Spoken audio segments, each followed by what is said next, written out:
The 5 stages of self-psychology. How to get to know yourself. How well do you know yourself? The field of individual psychology is almost entirely dedicated to increasing one's level of insight and self-understanding. We might be able to think of the development of the self as occurring in predictable stages. However, self-development isn't linear, nor is it always productive. Many develop in ways that are maladaptive and ultimately lead to undesirable outcomes. At the same time that we can be developing a true and ideal self, we might also be developing a false, pseudo, or shadow self. To that end, we must not only develop as individuals in an effort to get to know ourselves, but also be critical of and deconstruct maladaptive falsehoods that sometimes possess our identity.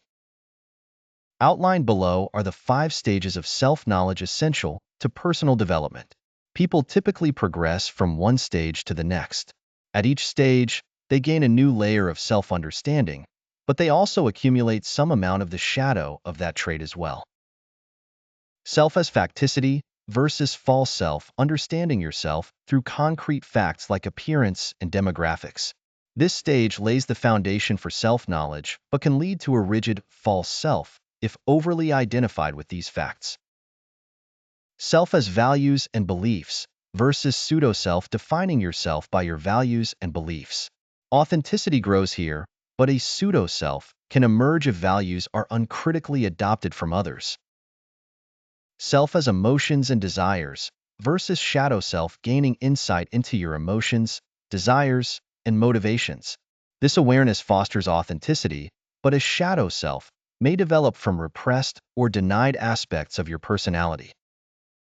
Self as purpose and meaning versus nihilistic self, finding life, purpose, and meaning. Aligning with a purpose transcends immediate desires, but failure to find meaning can lead to a nihilistic self.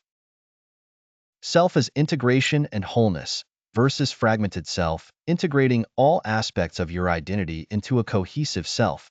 This stage represents self-actualization, but unresolved conflicts can lead to a fragmented self.